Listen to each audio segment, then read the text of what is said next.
My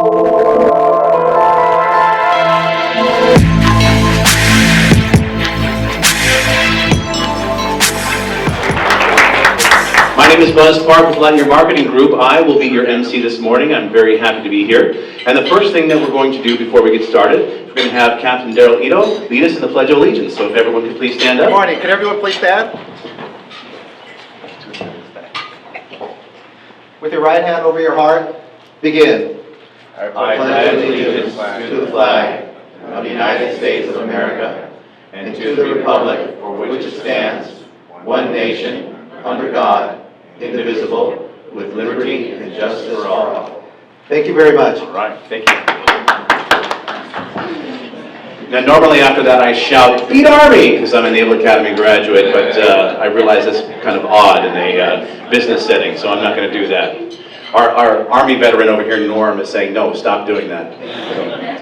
Anyway, welcome. We are very glad to have you. We have a mission here at the West Los Angeles Chamber, and our mission is to enhance business opportunities in West LA through referral, advocacy, and education. Referral, advocacy, and education. Referral means we want to provide networking opportunities where people can grow relationships with like-minded business owners and potentially trade referrals, become referral partners, and help each other's business grow. Does that sound good?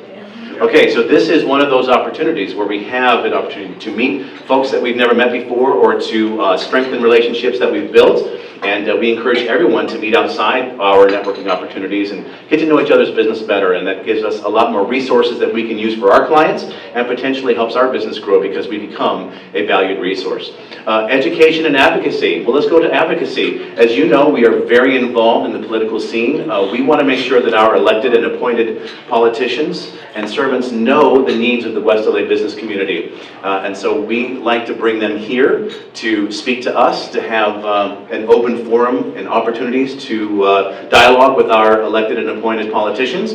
And as far as education is concerned, we at the West LA Chamber like to provide lots of opportunities for people to grow their businesses through workshops and other types of educational opportunities that members give each other that are exclusive to West Los Angeles. So that's what we are all about, and we are very glad to have you. Now, let me see a show of hands if you have done business with another person in the West LA Chamber. If you've done business with none, all right. So pretty much all the hands of the folks who are members of the Chamber have been raised. So that's great. I would love to hear a couple of testimonials. If you have a testimony of somebody that you gave a referral to, and they did a great job for you, or they did a great job for your client that you gave a referral. Pedro? Hi, good morning. I actually have done a lot of business with Gary from Go Graphics, and he actually did my pamphlets. The blur is my fault, but it's not his fault. Everything else is perfect, but he's done a great job, and Gary, thank you so much for all your work. Appreciate it. All right, Rachel? Hello, everybody. You're standing. My name is Rachel Lee. I'm new to the Chamber. Allison Garrido invited me, and I've been having a great time. So I had a hypnosis session and coaching session with Malaya Tran yesterday. I have a big event coming up, and I was struggling with my confidence. I was feeling, a little insecure, nervous about it. So she did some coaching on me, some guided visualization, and some hypnosis. And now I'm like obnoxiously confident. Awesome. I saw a couple other people raise their hands. Any other testimonials? Great. Who's ready?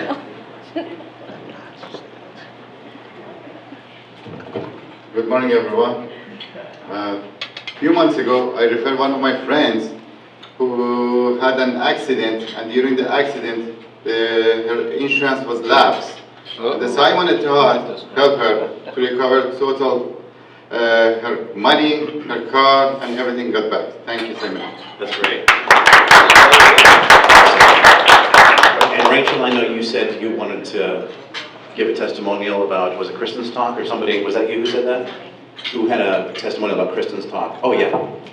It was Katrina. So Katrina, I don't see Katrina Shenfield here today, but she did a wonderful talk for our women's group about natural skincare. She has a wonderful natural skincare line that many of us have used. We had a wonderful talk from her at the West LA Women's Group last just 2 weeks ago now. Great. Thank you. Awesome. Thank you, Allison. All right. So as you can see, we like to be resources for each other, and being part of the West LA Chamber, being actively involved, does actually work. And if you notice, pretty much all the testimonials were for folks who are here or who have been coming to West LA Chamber events. So my encouragement to all of you is come, be seen, get known, and grow your business. All right. So let's see. Do we have someone who wants to talk about the West LA Women's Group? Yeah, Malaya, do you want to come up and give us a little, what is the West LA Women's Networking Group? I don't even know. Is it women or something? Well, you were there. I was there, yes. What event? Buzz spoke. It was great. He came to talk about web design. It was a wonderful one. And Women's Group is on the 19th of this month. We hold it once a month. It is for women, and it's to empower and grow and network. This month we are focusing on the topic of turning your clients into raving fans. So we want not just clients, obviously, we want loyal clients, a fan base, a following, and that's what we'll focus on, and we'll talk about. Barbara, she's not here today. Her and I will be co-leading it, and I hope all you women come and bring all your professional friends.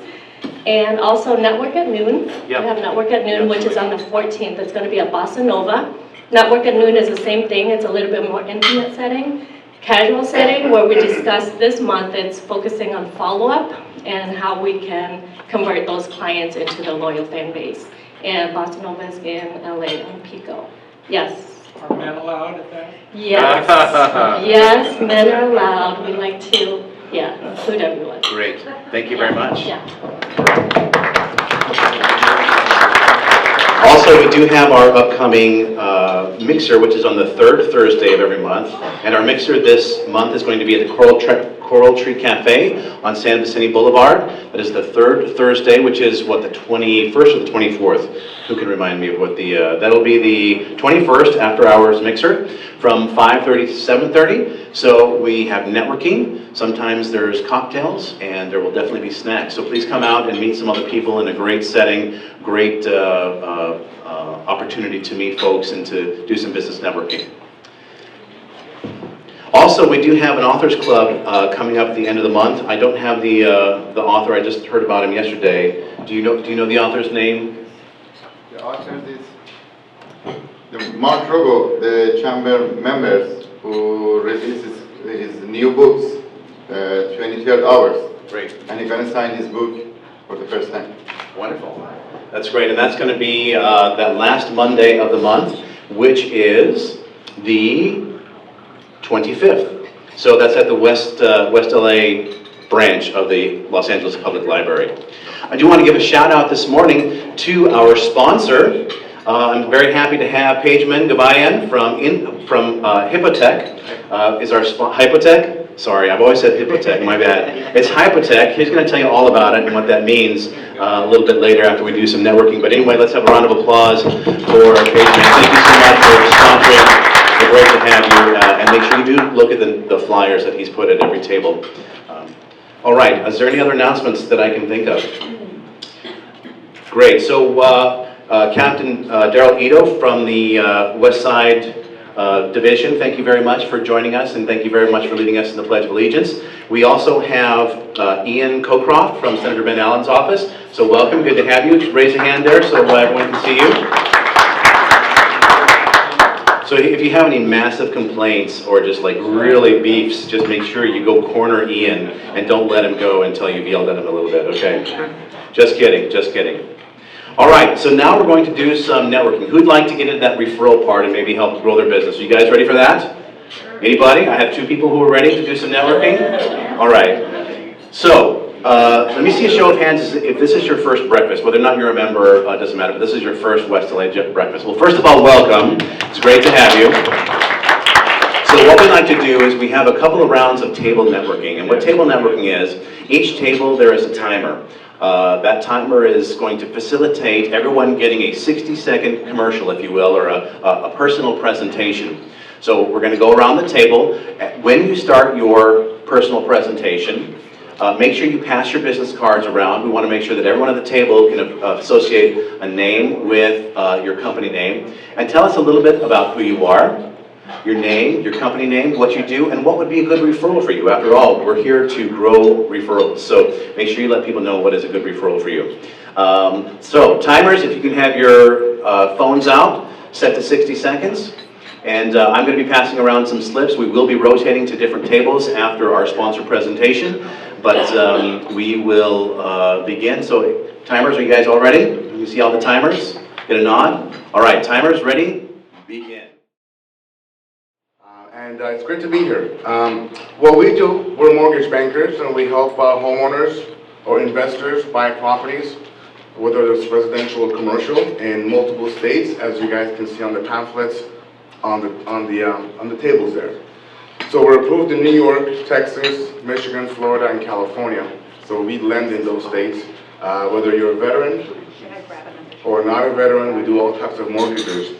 Now, a show of hands if you like, who is a homeowner in this room? Who owns a property? Great job. That's the biggest investment of your life that you will make. The sooner you guys invest your money, the better it will be for your taxes. Because when you rent, you make a payment to your landlord. That payment that you make is not tax deductible. I'm not an accountant, consult with your CPA, but it's the basics. Most people that I run into, most clients that I speak with, think they don't qualify. So people disqualify themselves before they even talk to someone like myself or any other agent that is in the loan business. So before people make decisions on whether they do qualify to buy a property or not, it's always good to consult with someone, to have them, check your credit, check your income, whether you're married or unmarried, or you have a partner that could be with you on that purchase, because sometimes it takes two people to qualify for a mortgage, especially on big loans that are, for big purchases such as commercial properties like this property here. So we do all types up to $50 million for commercial and up to $25 million for residential. Now, rates are going to be amazing.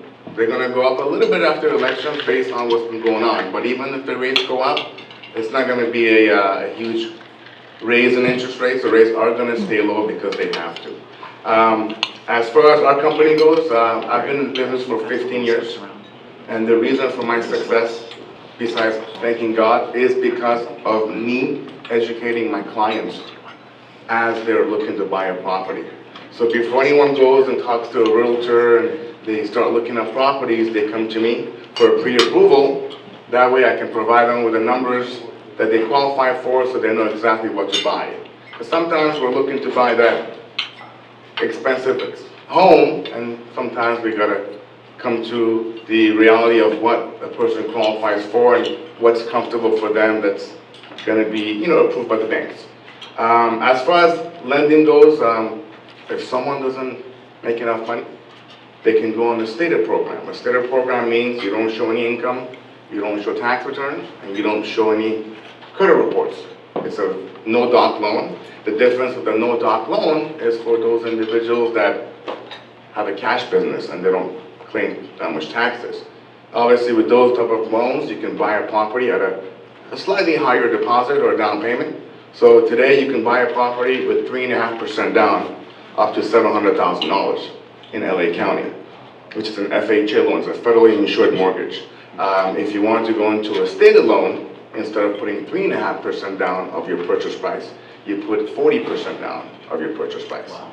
So if you're buying your house for $1 million, if you put 400 grand down, you can borrow $600,000 at about a 5.5% with no income, nothing, no credit report, but you're putting a big down payment, so the lender and the bank feels comfortable because in case of a default, they own the property. Right. And no one's going to default by putting $400,000 down on a property. So again, any questions, obviously after, or you guys can call me. All my information is on the brochures, and thanks to Gary for producing the brochures and Go Graphics. He's awesome. He's done a lot of work for me. And a lot of questions that people can ask me privately, because due to Privacy Act, there's certain things that I can't discuss with you guys individually, but please reach out to me.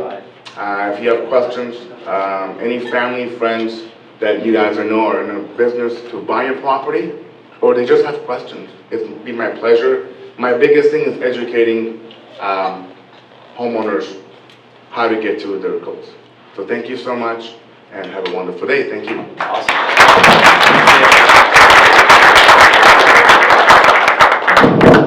Questions? Anybody have some questions? I actually have a question. So, in terms of the, obviously the real estate bubble collapsed because of poor lending practices, right? So, and after that, the pendulum swung the other way. It was very difficult, or to get a mortgage was much more difficult anyway. Have you seen that soften a little bit, or is it still really tight in terms of who is approved and who's not approved? Very good question. Prior to 2009, if you had a pulse, a bank would give you a loan. That was the joke of the business. If your heart's beating, they would give you a loan. Now, the practices are different, and now they're correct and they're ethical. Meaning, before, going to your question, before an approval is issued, we look at the person's background as far as their credit history, payment history, previous creditors, and based on that is how a lender would decide on what dollar amounts up to what loan to value they would give a loan out. Veterans can get a loan at 100% financing with not a dollar out of their pocket. And our company covers 95% of your closing costs up to $30,000 on a transaction. So what we offer on all loans, we cover. So what we do is, because we're a direct mortgage lender, we use the credit to cover your cost. And that's how we grow our business. So we always cover costs for our homeowners, and we guarantee the lowest rate. So once I issue an approval to someone, they can shop that rate with anybody on the planet, and they always come back, and the goal is for clients to come back, and that's how we get our referrals.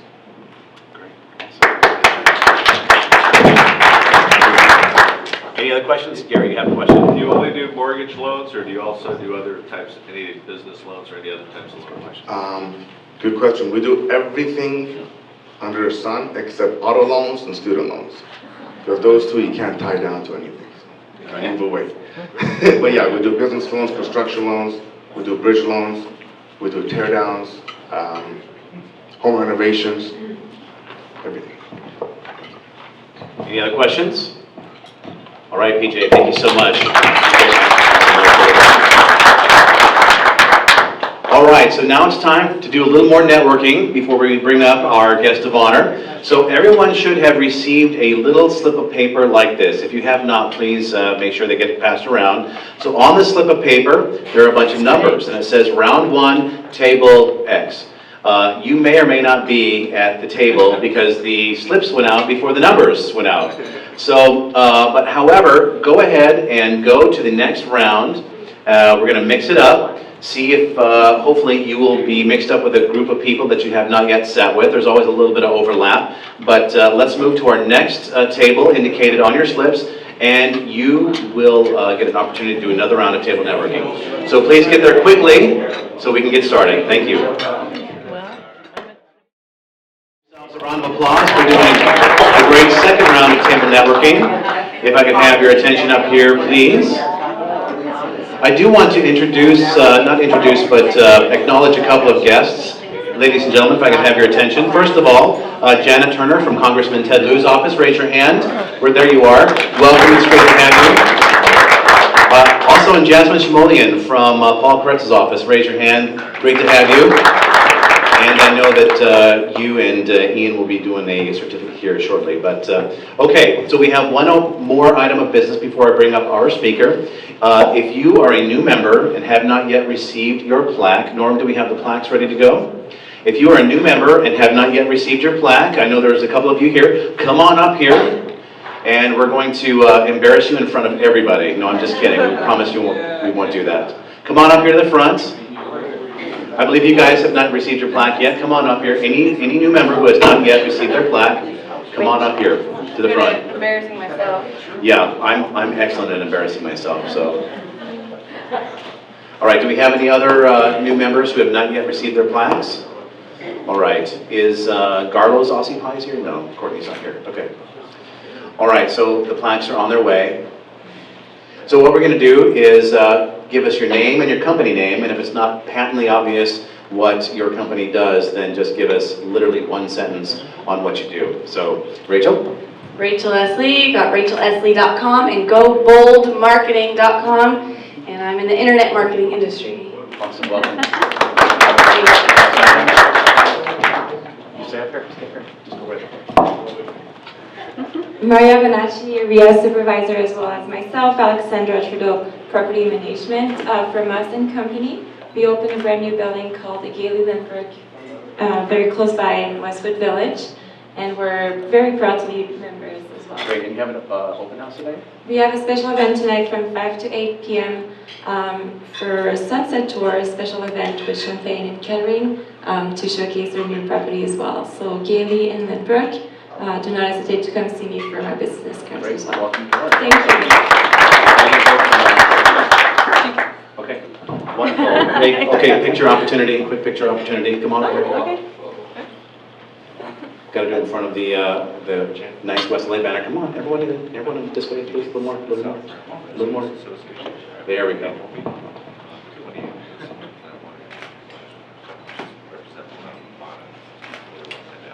All right, well, welcome. It's great to have you. Thank you so much. And really the key to success here at the West LA Chamber is getting involved and making sure that you connect with other members outside of our monthly meetings. That's the way to go.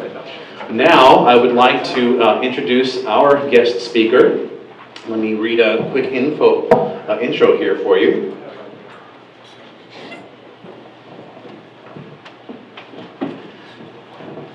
So our guest speaker today is Lisa Daftari. Is that the right way to say it, Daftari? Okay, she is an award-winning investigative journalist focused on foreign affairs with expertise in counterterrorism. So that's pretty amazing, actually. She's a political analyst appearing regularly on Fox News, CBS, NBC, PBS, The Washington Post, ABC, and NPR. Lisa also serves as director and founding editor of The Foreign Desk, which is a recently launched newswire service covering stories from around the globe with an emphasis on their impact on U.S. foreign policy. We're very excited to have you, Lisa. Come on up. Welcome to the West Los Angeles Chamber.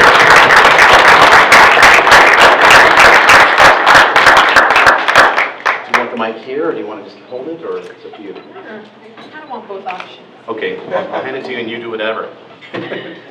Good morning. Steep podium. Thank you for all being here. I know it's very early in the morning, and you probably don't want to hear about terrorism this early in the morning, despite the fact that you had breakfast. I want to thank the board. This is my first, obviously, my first Chamber of Commerce event, and it seems like such a worthwhile group to join in terms of networking, but also a very warm and inviting group of people who want to share their talents and their services. I already thought of someone to refer to PJ, so that's good. Awesome. So I thought about what to speak to you about this morning, and I know that perhaps living in Los Angeles, you think about what ISIS is doing in Syria and Iraq, but you don't really think about how that's going to affect us here. Or you might think about what's going on with the chaos in Libya or Yemen. But again, it doesn't really affect us here in sunny California. But like many of you, when I heard about San Bernardino, I couldn't help but to think, whoa. Could have been here, it could have been us, it could have been me, I could have been there, it could have been my place of work. And that's when politics meets our personal lives. And we think, wow, it's no longer foreign affairs, these are domestic affairs. And as much as I don't want to speak about terrorism this morning, I thought we'll speak about a nice, light, comical subject like the current presidential election. And I say that because we almost have to laugh about it, but it's pretty serious and it's pretty upsetting to think that in 2016, with everything going on in the globe, and I'll speak and try to connect some of the dots, as many of you probably already have done so, and then to think that the distraction for this presidential election is coming You know, we're focusing on, you know, on the one side, you know, someone who wants to offer you free goodies, which is impossible. Another woman who's been involved with so many illegal activities and fraudulent things that's being investigated but not being investigated. On the other side, you have mudslinging, and it's almost impossible to see who's going to be the president who can safely take us through this next era. You know, my career was born in the aftermath of 9/11, and at that time I was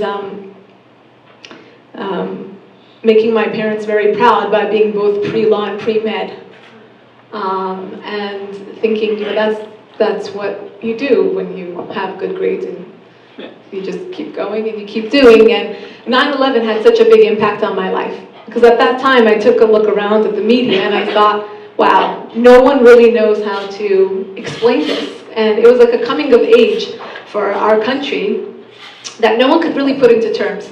You would watch the coverage and everyone was just baffled. Everyone was just baffled.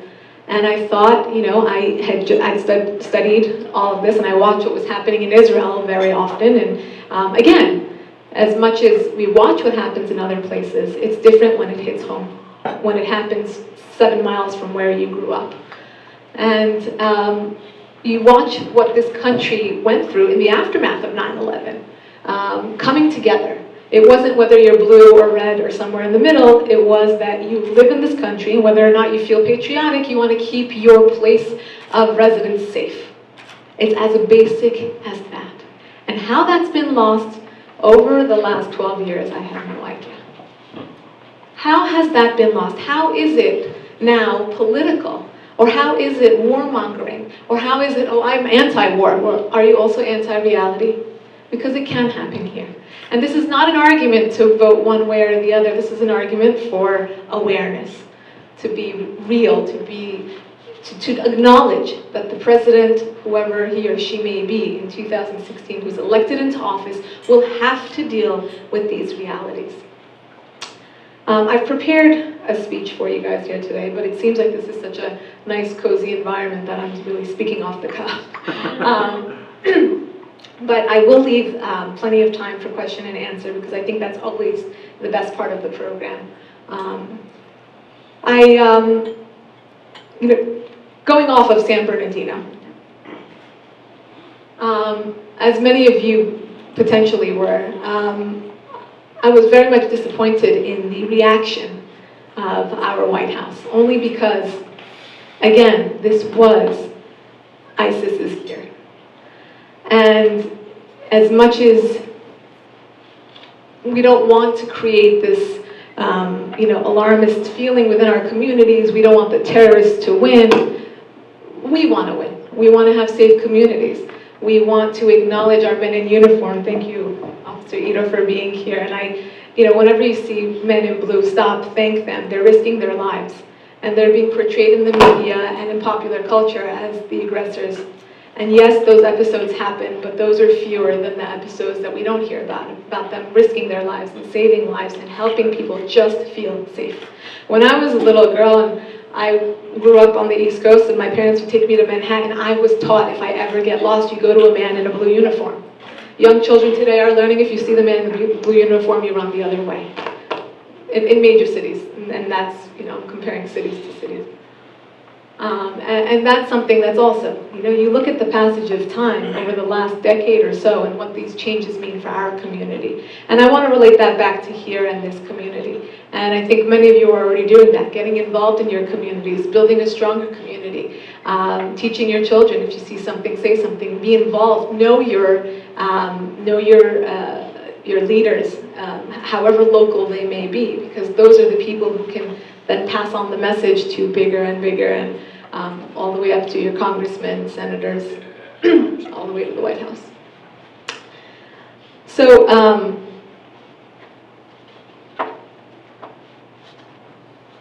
I had prepared to talk to you about some of the numbers, some of the disturbing facts that led to something like San Bernardino happening here in California.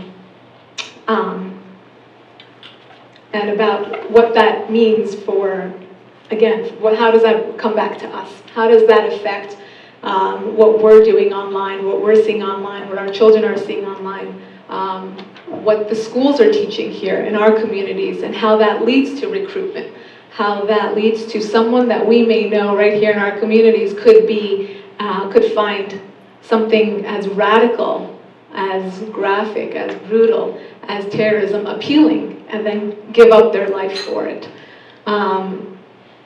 And again, this isn't, and I always feel that I have to keep saying this and keep reiterating that it's not a partisan issue. You look at the perpetrators and you look at their victims and you think, you know, in 9/11, did they really target just a certain segment of the population? Did they, in San Bernardino, did they just target, you know, whites or blacks or, you know, Republicans or Democrats? It affects all of us here. And that, again, includes building a strong community and allowing ourselves to build those bridges so that everyone feels safe.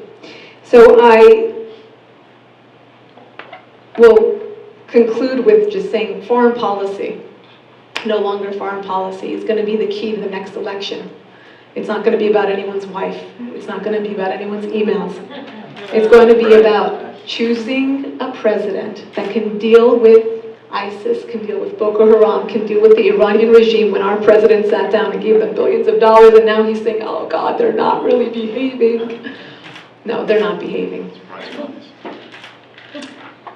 And these are the challenges. And you're going to be fooled into believing that the election will be about birth control. It's not. And I'm not going to push one way or the other, and it's not going to be about abortion. It's not. And our country is not going to go to hell in a handbasket because of gay marriage. Right. The economy is very important because you have to work, but more than that, you have to live. It's going to be about national security.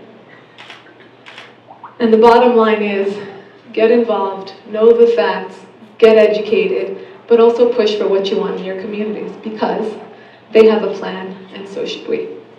Thank you very much for your time this morning, but I really want to get to all the questions, and I want to leave plenty of time for that. But Lisa, you mentioned that you had some numbers about things that led up to San Bernardino. oh, sure. I didn't want to bore you with numbers. No, I think we're really oh, curious. absolutely. So Sorry.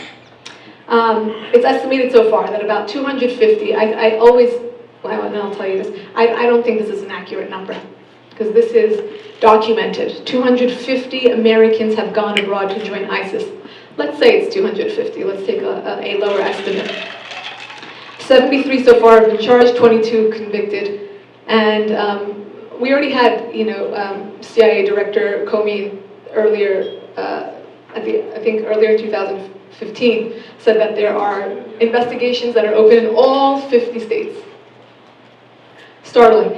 And just last week, the Wall Street Journal said that there's 22 individuals still at large who were directly involved in the Paris and Brussels attacks. Directly involved.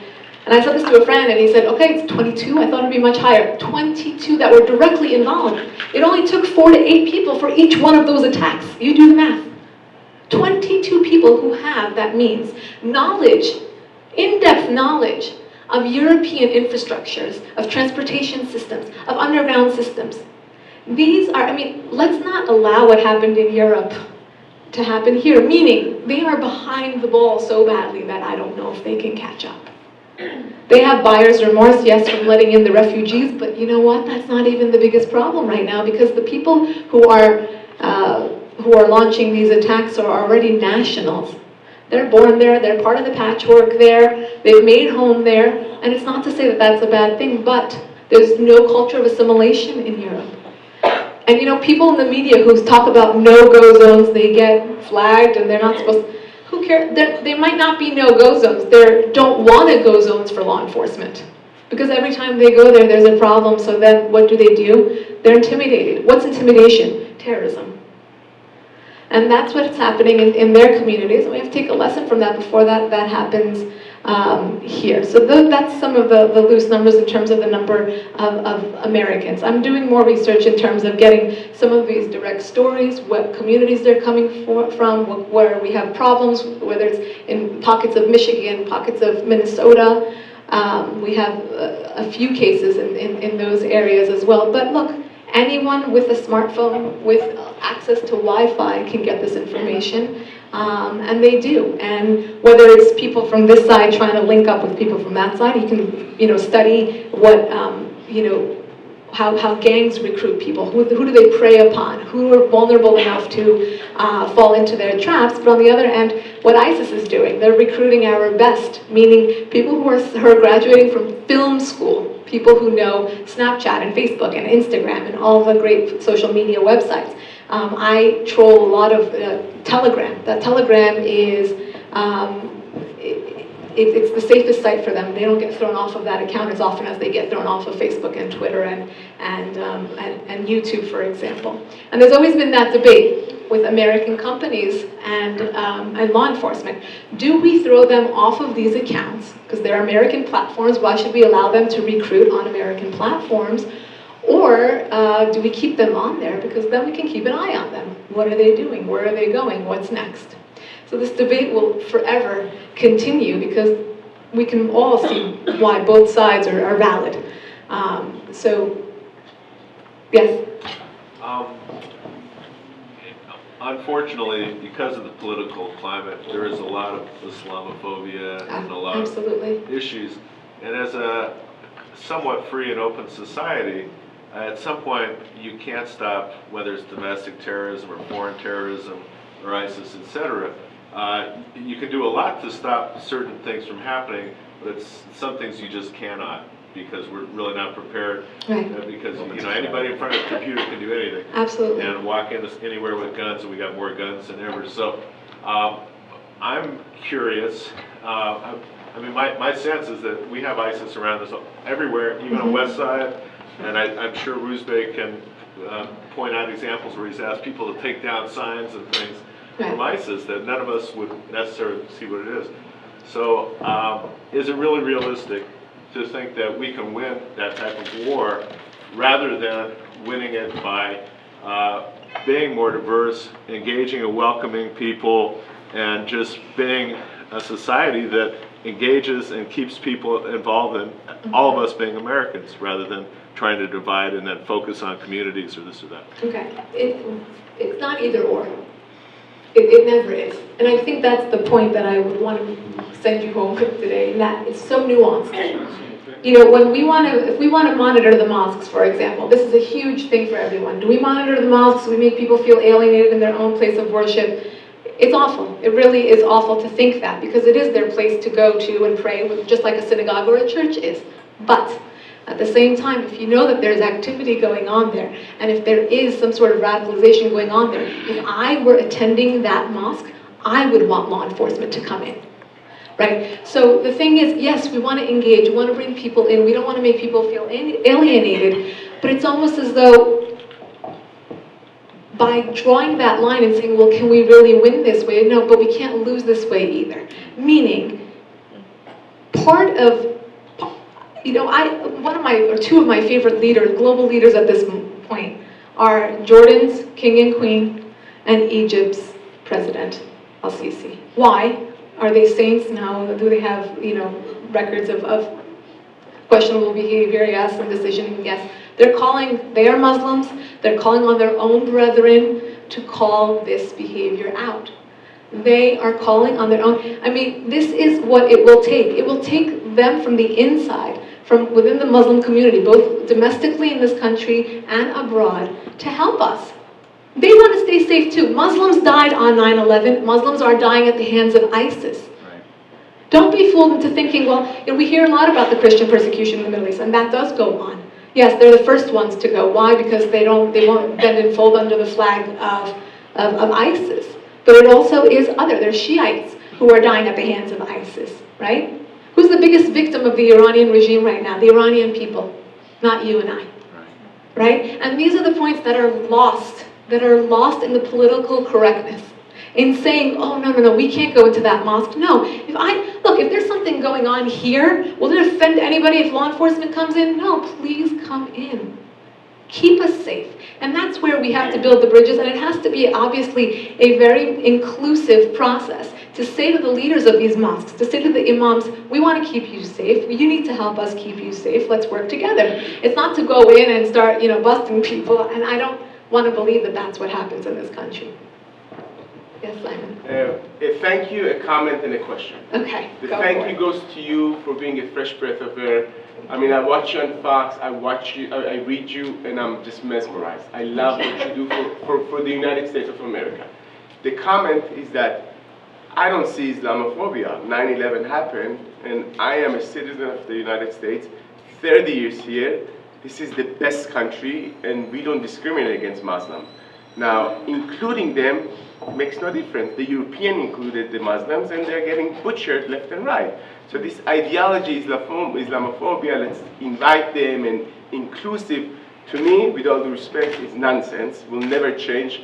All of the terrorists who rammed their planes in the building were educated. They were included in our society. And so was this last killer who butchered his own friend. With respect to the question, I see it as a lost cause. I see it as a lost cause because I go through college campuses and there's more anti-Semites than anti-Islams.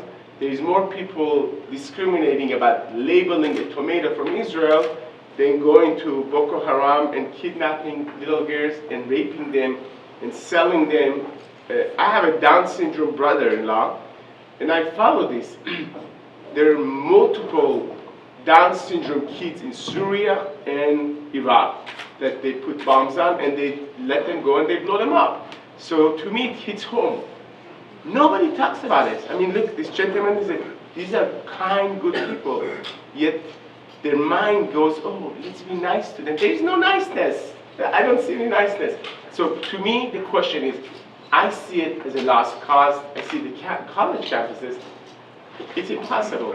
Is there a solution? Is there a way for us to educate these people so they understand that who is the enemy and what it is? I think thank you. I think that the issue in this country is that up to a certain point, and maybe it is pre 9/11, up to a certain point it was that the education comes from elitists. And who are those elitists? Whether they are the message, meaning societal messages, and I don't just mean politics, meaning who sets the tone for our economy and who sets the tone for society and who sets the tone for politics and abroad, et cetera, and it comes top down, right? So it's the elitists, CEOs, college professors, the media.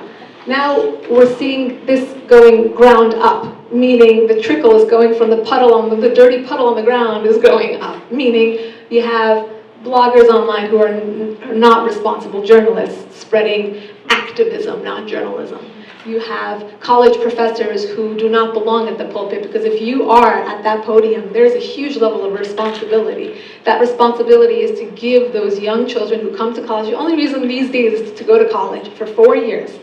The only reason is to get a thinking degree. Because we all know that those 4 years are going to set you back. If you went to work at 18, you'd make more money by the time you're 22, and forward that to 32, the studies have been done. Unless you're getting some sort of vocational degree. And I don't mean to knock everyone's education. I fell for it too. My point is that the messages that are running our society are coming from the wrong places. And Fuel the Burn campaign, that's the best case study for this phenomenon. Because, regardless of how you feel about Bernie Sanders, and I don't want to knock any candidate up here, but I'm just saying it's mind-boggling that in 2016, this capitalist nation that threw tea into the ocean to separate itself from the UK and get its independence, it has this surge of support for a socialist, a self-proclaimed and proud socialist candidate. It's mind-boggling. I mean, no matter how you want to look at it, this is a historic thing that we're witnessing. And that just, his popularity is based on a lot of this, the college campus type of emotional thing. And that emotional thing it's rooted in one thing. And whether you love them or hate them, somewhere in between, this administration has popularized an apologetic America. We are always wrong and we are always shamed. Meaning, the terrorists are doing what they're doing. How could we find a way to blame ourselves? Okay, they don't have jobs, they're not educated, they're feeling alienated in our society. Okay, you feel alienated in our society, you go to, where's the self-help guy? You go to him. He's awesome, by the way. You go to him, you go get some help, you find, I mean, there's so many ways of working through this and not really allowing for the excuses. But I think that's, again, that goes back to this new feeling in our society where, like, you're last place, but you still get a trophy. We grew up so competitive because that's the way it was. You want a trophy, you got to work at it. And I think that, you know, we're going to see a balancing of this. I think our country is going to go so far one way in terms of this, and it's just not going to sustain itself. We have to get back to a place where we can have those feelings and emotions, and we can make people feel good about themselves, but at the same time be realistic about what our priorities are and how we can keep ourselves safe. Next, yes? Hi. Well, first of all, thank you for coming to speak. I think you helped a lot of us who are not well-informed, included. In your personal opinion, who do you think is the best president? Oh, I always get this. Yeah. For trials. Okay. So I won't advocate a candidate from here, but we should have a straw poll here. I'm sure you guys can guess where I'm leaning towards. Unfortunately, I've always voted in blue states all my life, so I'm not going to say, you know, my vote won't count, but unfortunately, I think there should be an overhaul of our entire electoral process. But that's another day, another issue. But anyway, yes, foreign policy is very important to me. The economy is very important to me, and I'll leave you with that. You're in the media. Yes. I would love to get your view of the U.S. media. Is it objective? What kind of messages are being controlled or filtered, or, you know, and especially in terms of how the media talks about foreign issues? Mm-hmm. What I always say is, I'll start with this. I would say it's a news business and not a news service. Okay, so even within, you know, PBS or Voice of America that are government-run organizations, you still have some sort of political leaning, you still have some sort of line, you still have some sort of, you gotta please the president, you gotta please the CEO, you gotta please the news director. So there's always gonna be that kind of bias. Within the daily running of a news station, however, there is a correct way of running a story, running through all the checks, you know, checking off all the things on the list, whether the story is journalistically sound and going in and getting an interview. But I do believe that, for example, I worked at NBC for a while and we weren't allowed to do stories that were, you know, not flattering to GE. They own GE. So, but that, you see that everywhere. You know, there's certain lines that you have to keep because, again, it's a news business and not a news service. No one's doing charity work to give you the news. But that just means you have to shop around. And I think these days it's so easy to, you know, not just rely on one source of news, but to educate yourself with all kinds of. One more question. Yes. Hi, Lisa, and I'd like to really thank you for saying it like it is. In the Iranian American community, unfortunately, we have one journalist who calls it the way it is, and Lisa got that. And my hat is off.